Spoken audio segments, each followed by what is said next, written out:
राज्यातील शेतकऱ्यांसाठी आजच्या ठळक आणि झटपट बातम्या. राज्यातील शेतकऱ्यांसाठी आनंदाची बातमी. पीएम किसानचे 2000 रुपये 5 दिवसांमध्ये खात्यात येणार. देशातील सर्व राज्यातील शेतकरी पीएम किसान सन्मान निधी योजनेचे लाभार्थी आहेत. सर्वाधिक लाभार्थ्यांची संख्या उत्तर प्रदेशमध्ये आहे. उत्तर प्रदेशातील पात्र शेतकऱ्यांची संख्या 2,25,94,147 इतकी आहे.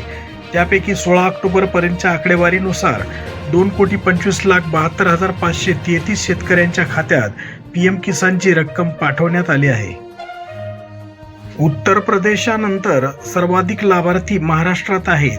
महाराष्ट्रात 91,51,365 लाभार्थी महाराष्ट्रात आहेत. यापैकी 91,41,980 लाभार्थ्याच्या खात्यावर केंद्र सरकारच्या कृषी आणि ग्रामीण विकास मंत्रालयाकडून ही योजना राबवली जाते. पंतप्रधान नरेंद्र मोदी यांच्या हस्ते शेतकऱ्यांच्या खात्यात ही रक्कम वर्ग करण्यास सुरुवात झाली आहे. लाडकी बहीण योजनेतून आणखी 4 लाख महिला वगळणार. आता नव्याने 4 लाख लाभार्थी महिलांच्या नावांना कात्री लावण्याचा निर्णय राज्य सरकारने घेतला आहे. यापूर्वी फेब्रुवारी महिन्यात राज्य सरकार 5 लाख महिलांना अपात्र ठरवलं होतं. त्यामुळे आता एकूण 9 लाख महिलांचे अर्ज अपात्र करण्यात येणार आहेत. यामध्ये सरकारी नोकरदार आणि दिव्यांग विभागातील 2,50,000, संजय गांधी निराधार योजनेतील 2,30,000 महिलांचा आणि 65 वर्षाहून अधिक वय असलेल्या 1,10,000 महिला, कारधारक, स्वतः नाव मागे घेणाऱ्या 1,60,000 महिला आणि नमो शेतकरी योजनेतील महिलांचा समावेश आहे. राज्य सरकारने निकषात न बसणाऱ्या महिलांना योजनेतून वगळण्याचा निर्णय घेतला आहे. यामुळे लाडकी बहीण योजनेतील अपात्र महिलांची संख्या वाढण्याची शक्यता आहे. पीक विमा कंपनीचे अपील फेटाळले, शेतकऱ्यांना दिलासा. कमी पाणी, हलकी जमीन तरी गवारीला किलोला 100चा भाव. शेतकऱ्यांना अधिक उत्पादनासाठी होते मदत. गवार हलक्या जमिनीत येते. गवारीत व्हिटॅमिन ए, बी, सी असते.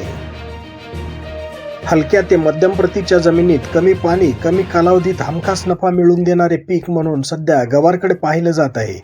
परभणी जिल्ह्यात आता शेतकरी मोठ्या प्रमाणात गवार पिकाच्या उत्पादनाकडे वळले असल्याचे दिसून येत आहे. शेतकरी अर्धे उपाशी अर्धे तुपाशी. तहसील कार्यालयात फेऱ्या. 2022-23 ची अवकाळीची मदत अडकली. पुराच्या याद्या खोळंबल्या. पीक कर्जाचे टेन्शन. ज्वारीचे पीक लावले, सोने झाले. यंदा भाव आणखी वाढणार. उन्हाळी ज्वारीला मागणी. आरोग्यासाठी लाभदायी. 4,500 रुपये नवीन ज्वारीचा दर असून आणखी दर वाढू शकतात.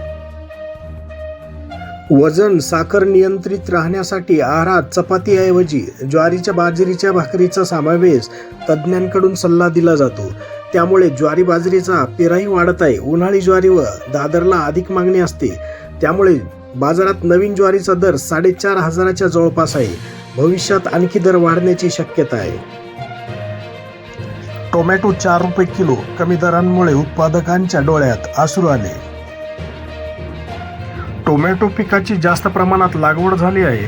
परिणामी राहुरी मार्केटला आवक जास्त होत आहे. आवक जास्त व मागणी कमी असल्याने बाजारातले भाव पडले आहेत. कर्जमाफीच्या आश्वासनपूर्तीसाठी शुक्रवारी 7/12 कोरा मोर्चा. विविध शेतकरी संघटना होणार आंदोलनात सहभागी. निवडणुकीपूर्वी दिलेल्या कर्जमाफीच्या आश्वासनाची आठवण करून देण्यासाठी मूर्तिजापूर तालुक्यातील विविध शेतकरी संघटनाच्या वतीने आज 21 फेब्रुवारी रोजी 7/12 कोरा मोर्चाचे आयोजन करण्यात आले आहे. राज्याचं अर्थसंकल्पीय अधिवेशन 3 मार्च पासून सुरू होणार आहे. 3 मार्च ते 21 मार्च या कालावधीत हे अधिवेशन पार पडणार आहे. शेतकरी ओळखपत्र नसेल तर पीएम किसानचे पैसे विसरा. राज्य सरकारचा नवा नियम ठरला त्रासदायक. नोंदणीसाठी मनस्ताप.